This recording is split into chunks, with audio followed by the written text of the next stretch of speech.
জয় হিন্দ। আজকের ভিডিওতে আমরা হিস্ট্রিক্যাল ব্যাকগ্রাউন্ডের পার্ট 2 দেখব। পার্ট 2 তে আমরা কি দেখব না, চার্টার অ্যাক্ট দেখব। চার্টার অ্যাক্ট স্টার্ট হয়েছিল কত সাল থেকে? 1793 সাল থেকে। এবার তুমি যদি চার্টার অ্যাক্টগুলি পরপর দেখো, ফার্স্ট চার্টার অ্যাক্ট আসছিল 1793, তারপরেরটা প্লাস 20 করলে কত হয়ে যাবে? 1813। তারপরে আবার প্লাস 20 করো, 1833, আবার প্লাস 20 করলে 1853।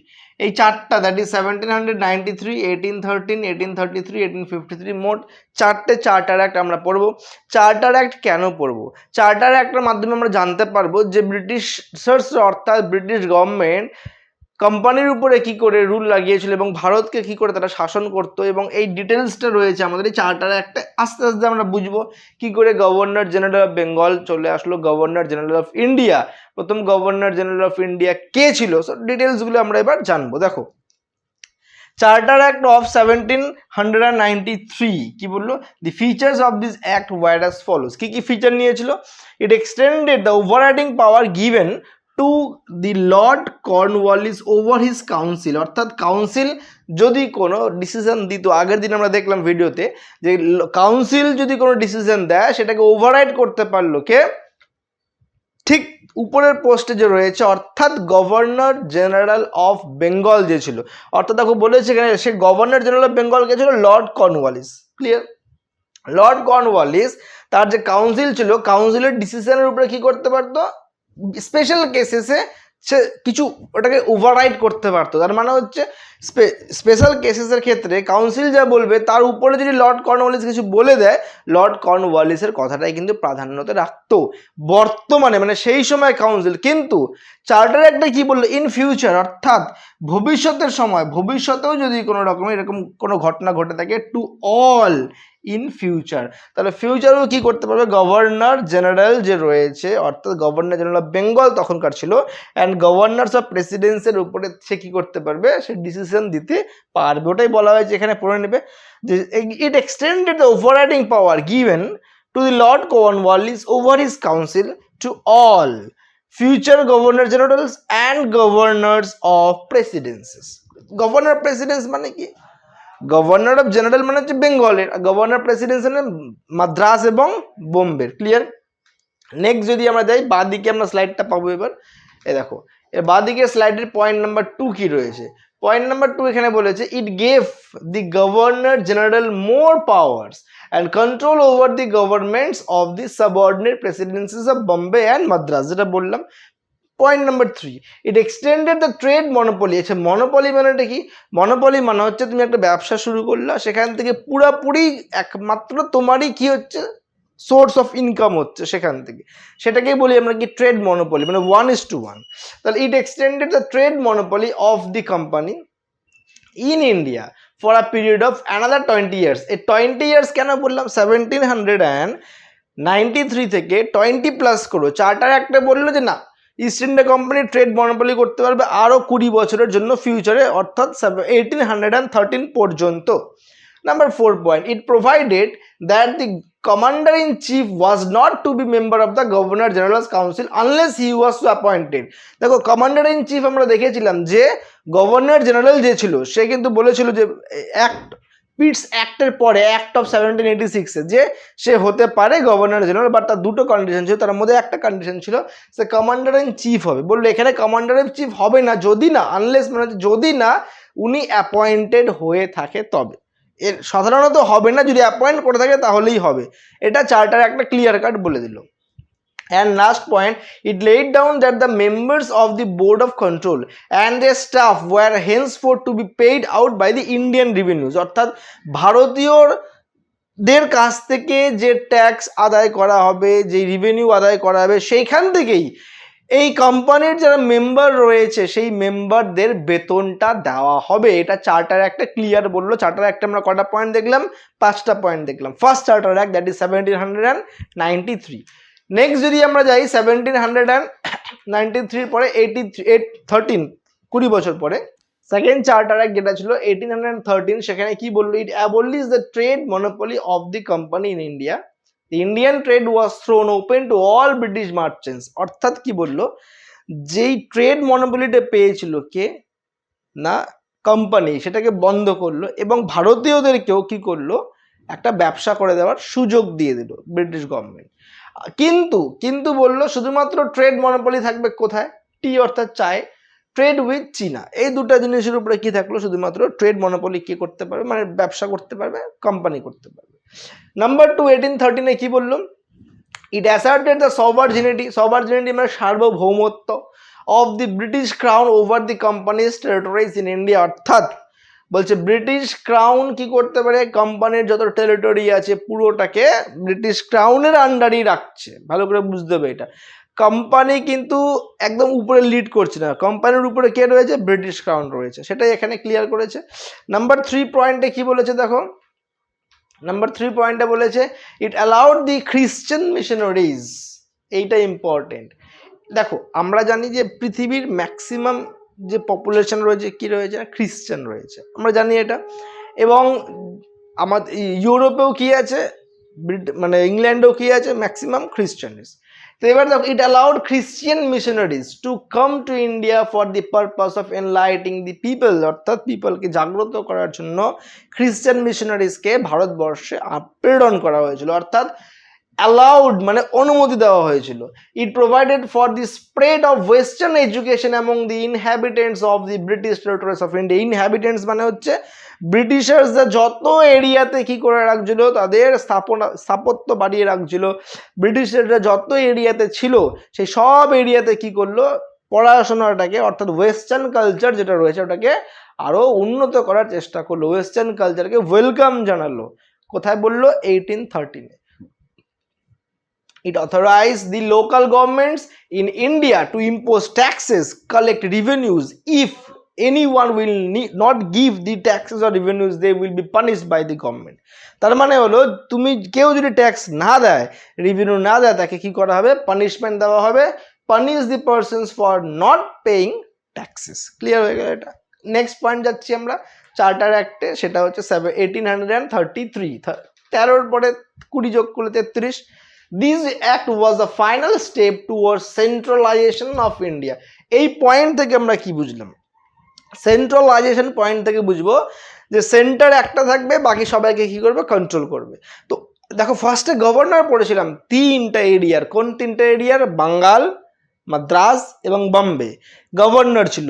সেখান থেকে একটা গভর্নর জেনারেল অফ বেঙ্গল করে দিল, গভর্নর জেনারেল অফ বেঙ্গল মেন। দেখো গভর্নর জেনারেল অফ বেঙ্গল কি করবে, G and G, governor general of Bengal এটা হোল্ড করবে কাদের, মাদ্রাস এবং বম্বেকে। ক্লিয়ার? আচ্ছা ফার্স্ট গভর্নর জেনারেল কে ছিল, তোমরা নিশ্চয়ই এটা জানো। এক্স্যাক্টলি, দেখো ওই ক্ষেত্র ডাব্লিউ দিয়ে পড়বো আমরা এবং এই ক্ষেত্র ডাব্লিউ দিয়ে পড়বো, একটা হচ্ছে ওয়ারেন হেস্টিংস, একটা উইলিয়াম বেন্টিক। এবার ক্লিয়ার হয়ে যাবে, ঠিক আছে।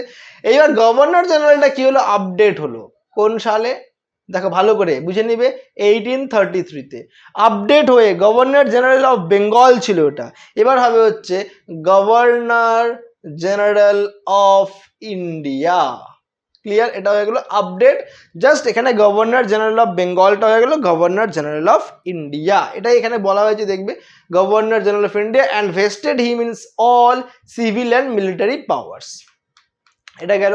এবার এই পাঁচটার যে পয়েন্ট নাম্বার 2টা আমরা এই দিকে দেখবো, এই দিকের স্লাইডে। ক্লিয়ার? এখানে কি বলেছে দেখো, lord William Bentinck was the first governor general of India. বোঝা গেল, ওটা ছিল লর্ড ওয়ারেন হেস্টিংস, এটা হলো লর্ড উইলিয়াম বেন্টিক, দুটোই ডাব্লিউ দিয়ে মনে রাখবা। নাম্বার 2 কি বলছে দেখো, it deprived the governor of Bombay and Madras of their legislative powers. The Governor General of India was given exclusive legislative power for the entirety of British India. The laws made under the previous acts were called as regulations, while laws made under this act were called acts. এর আগে যতগুলা ল বানিয়েছিল আমরা first থেকে start করলাম কি, regulating act. কিন্তু এইবার কি বললো, মাদ্রাস এবং বম্বে তারা নিজেরা লেজিসলেচার বা নিজেরা যে বডি রয়েছে সেটা এক্সিকিউটিভ বডি তৈরি করতে পারবে না। কে করবে এবার, গভর্নর জেনারেল অফ ইন্ডিয়া করবে।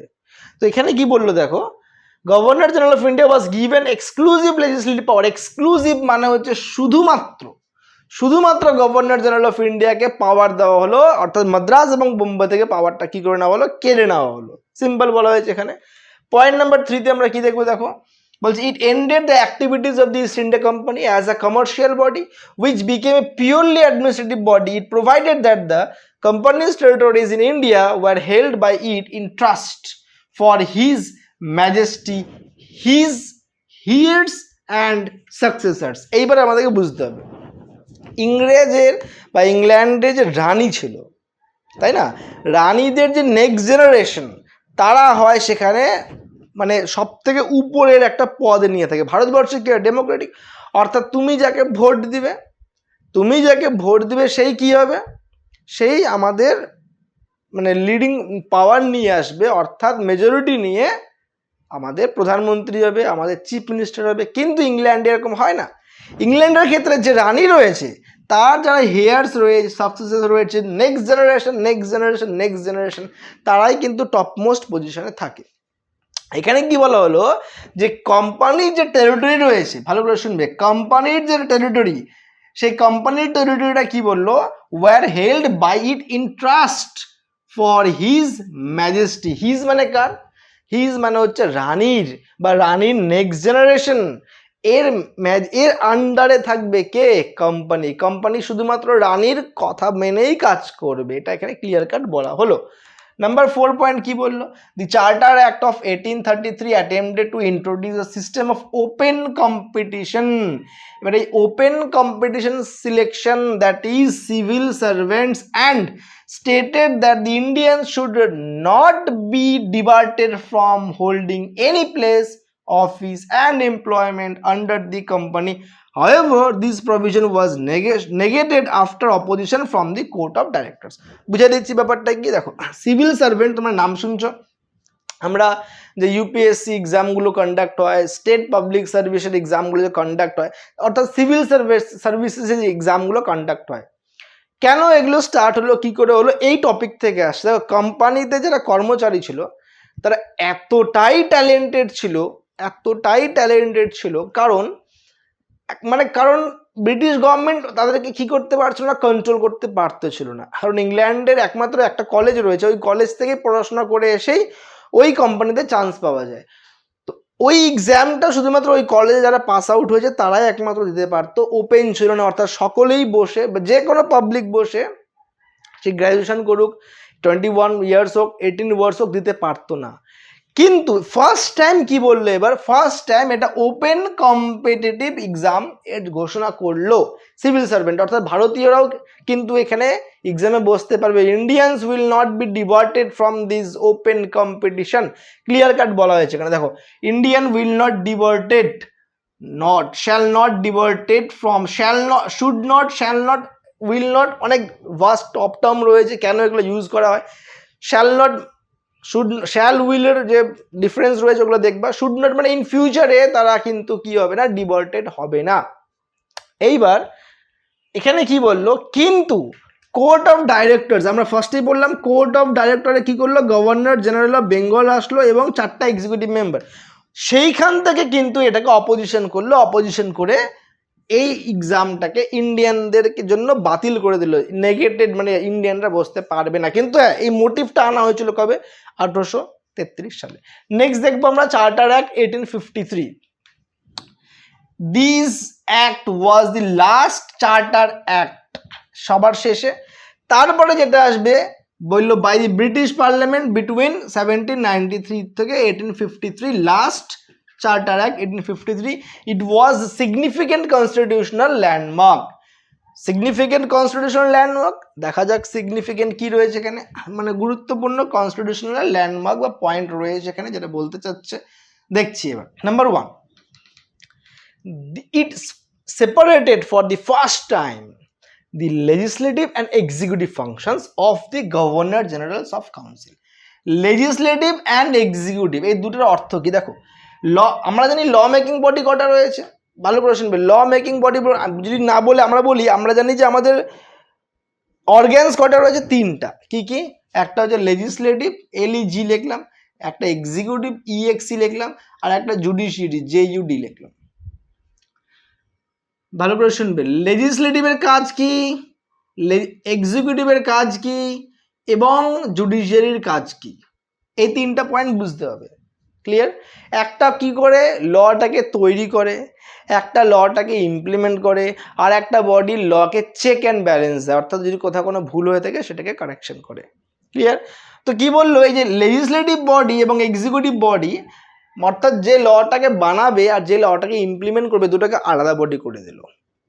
আর বললো it provided for the addition of 6 new members called legislative councillors to the council, অর্থাৎ আরো 6টা মেম্বার অ্যাড করলো, legislative councillors তৈরি করলো। In another word, it established a separate governor general's legislative council which came to be known as the Indian Legislative Council। তাহলে ওখান থেকে যা ছিল governor general of India and all that, ওইগুলোর পরের স্টেপ এখানে চলে আসবে কি ইন্ডিয়ান legislative council। কত মেম্বার নিয়ে? addition of 6 new members চলে আসলো। legislative part চলে গেল, ইন্ডিয়ান legislative council, অর্থাৎ এটা ল এবার তৈরি করবে। দেখো, this legislative wing of the council functioned as a mini parliament adopting the same procedures as the British parliament, thus the legislation for the first time was treated as a special, এবার এই দিকে চলে আসি, special function of the government recurring special machinery and special process. বোঝা গেল? অর্থাৎ বললো যে এই যে লেজিসলেটিভ কাউন্সিল তৈরি হলো ইন্ডিয়া, এটা মিনি পার্লামেন্ট হিসেবে কাজ করবে। এইটা যেভাবে 6জন মেম্বার রয়েছে, যেইভাবে কাজ করবে পুরোপুরি রিপোর্ট পাঠাবে কোথায়? ইংল্যান্ডে, এবং এটা একটা মিনি পার্লামেন্ট হিসেবে স্পেশাল প্রসেসে কাজ করবে। স্পেশাল মেশিনারি প্রসেস রয়েছে। স্পেশাল মেশিনারি প্রসেসটা এখানে সিলেবাসে আমাদের নেই, জাস্ট এই টার্মটা মনে রাখতে হবে। It introduced an open competition system of selection and requirement of civil servant.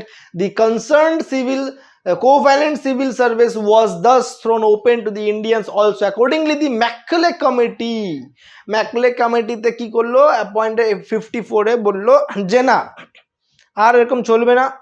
Court of director কি করেছিল? বাতিল করেছিল। ভালো করে বুঝবে এবার পলিটিক্সটা কোথায় হচ্ছে। কোর্ট অফ ডাইরেক্টর এর মেম্বাররা যারা ছিল, কাউন্সিলের মেম্বার, এরা বললো যে না, ইন্ডিয়ানসরা এক্সামে বসবে না সিভিল সার্ভিসে। হাঁটা ইংরেজ কি করলো? কোর্ট অফ ডাইরেক্টরকে বাতিল করে দিল। কেন? দুটো পার্ট করলো, legislative executive. Court of director zero হয়ে গেল। লেজিসলেটিভে কি চলে আসলো? Indian legislative council. এরা বললো যে না, এইবার কিন্তু এক্সামে কে বসবে? ইন্ডিয়ানসরা বসতে পারবে। এতটা প্রেশার ছিল ইন্ডিয়ানরা, দেখো তখন কিন্তু ভালো করে বুঝবে, তখন মতভেদ থাকতে পারে কিন্তু মনভেদ ছিল না, তাই না? এতটা প্রেশার ছিল যে ইন্ডিয়ানদেরকে চান্স দিল। তার পেছনে অনেক কারণও আছে, শুধুমাত্র ব্রিটিশার্সদেরকে নিয়ে হচ্ছিল না, ইস্ট ইন্ডিয়া কোম্পানি বা আমি বলবো যে ট্রেডিং চলছিল না, তার জন্য। নাম্বার 3 পয়েন্টে আসি। It extended the company's rule and allowed to retain the positions of Indian territories on trust for the British Crown, but it did not specify any particular period. Unlike the previous charters, this was a clear indication that the company's rule could be terminated at any time by the parliament liked. Suppose তুমি ব্যবসা করতে আসছো, তোমাকে British government বললো ব্যবসা করতে যাবি, charter নিয়ে যা আরো 20 বছর, অর্থাৎ এই ফরমানটা নিয়ে যা আরো 20 বছর দিয়ে এক্সটেন্ড পেলে নিজে মনোপলি করতে পারবি। ক্লিয়ার? আবার 20 বছর গেল, আবার তুমি আসলে, আবার বললাম যে আবার নাও 20 বছরের জন্য ব্যবসা করো। 1853 কি করলো? তোমাকে আর বললো না যে তুমি আরো 20 বছর ব্যবসা করতে পারবা। এখানে ধরা পড়ে যাবে। তোমার পাওয়ারটাকে দুটো ভাগ করে দিল, লেজিসলেটিভ এক্সিকিউটিভ। লেজিসলেটিভটা পুরোপুরি আলাদা, 6টা মেম্বার রয়েছে, তারা দেখবে ওইখানটায় ভালো করে বুঝবে। এবার ওইখানে যে কোম্পানিতে ইন্ডিয়ানদেরকেও সুযোগ দিয়ে দিল, অর্থাৎ কোম্পানির মধ্যে যখন ইন্ডিয়ানরা ঢুকে যাবে, অর্থাৎ ওই যেই কলেজ থেকে পড়ে আসতে হয় সেই কলেজের স্টুডেন্ট ছাড়া অন্যান্য স্টুডেন্ট ইন্ডিয়ানরা যাবে, মানে অন্যান্য ব্রিটিশরাও আসতেছে ওখানটাতে। তাতে কি হলো? এইবার বুঝে গেল যে কোম্পানি কিন্তু আর বললো না যে 20 বছর এক্সটেনশন তোমাকে দেওয়া হলো। এখান থেকে বোঝা যাচ্ছে যে কোনো সময় কোম্পানিকে ভেঙে দিতে পারে কে? British government. বোঝা গেল? তো কোম্পানির ওয়ার্কার্সরা, সার্ভেন্টরা এত স্মার্ট ছিল যে এটা চেষ্টা করছিল অনেক বছর ধরে, বাট ব্রিটিশ গভর্নমেন্ট কিন্তু এত ইজিলি পারে না। এটি 4টা চার্টার অ্যাক্ট পরপর নিয়ে আসতে হয়েছিল। নেক্সট টপিকে দেখি আমরা point number 4। It introduced for the first time local representation in Indian legislative council of the 6 new legislative members। আগে দেখলাম of the Governor General's Council for 4 members were appointed by the local governments of Madras, Bombay, Bengal, Agra. Madras, Bombay, Bengal, Agra প্রত্যেকটা থেকে একজন একজন করে মোট 4 জনকে ওই যে লেজিসলেটিভ কাউন্সিল ছিল ওইখানটায় কি দিল, স্থান দিল। ক্লিয়ার? আর তাহলে আজকে আমরা এতটুকুই দেখলাম যে 4টা চার্টার অ্যাক্ট দেখলাম, কি কি 1793, 1813, 1833, 1853। 4টা চার্টার একটা মেন মোটিভ কি ছিল আমরা বুঝলাম। একটাতে ফার্স্ট যে চার্টার অ্যাক্ট ছিল ওখানটাতে কি করলো, 1793-তে আগেরগুলোকে সব হাটিয়ে দিলে নতুন প্রভিশন নিয়ে আসলো। 13-এ কি করলো, খ্রিস্টান মিশনারিজকে প্রমোটেড করলো, ওয়েস্টার্ন এডুকেশন কালচারকে নিয়ে আসলো। 83-তে কি করলো, গভর্নর জেনারেল অফ ইন্ডিয়া সরাই দিয়ে গভর্নর জেনারেল অফ বেঙ্গল সরিয়ে দিয়ে গভর্নর জেনারেল অফ ইন্ডিয়া নিয়ে আসলো। লর্ড উইলিয়াম বেন্টিক হলো first governor general of India. এবং তারপরে যখনই গভর্নর জেনারেল অফ ইন্ডিয়া চলে আসলো, অর্থাৎ তারপরে স্টেপে 53-তে কি করলো, লেজিসলেটিভ আর এক্সিকিউটিভকে আলাদা করে দিল। লেজিসলেটিভের মধ্যে 6 জন মেম্বার রাখলো, আর বললো যে না এইবার কিন্তু ইন্ডিয়ানসরাও সিভিল সার্ভেন্ট, এর জন্য সিভিল সার্ভিস এক্সাম এ বসতে পারবে। আর 4টা মেম্বার লেজিসলেটিভে রাখা হলো মাদ্রাস থেকে, বোম্বে থেকে, বেঙ্গল থেকে এবং আগ্রা থেকে। এইটুকু পয়েন্ট আমরা দেখলাম। নেক্সট ডে আমরা যে পয়েন্ট দেখবো সেটা হলো ক্রাউন রুল, অর্থাৎ ডিরেক্টলি যখন ব্রিটিশ গভর্নমেন্ট কি করলো, শাসন করা শুরু করলো, কোন সাল, 1858 থেকে প্রি ইন্ডিপেন্ডেন্স অর্থাৎ 1947 সাল পর্যন্ত। আজকের মতো এতটুকুই, টাটা।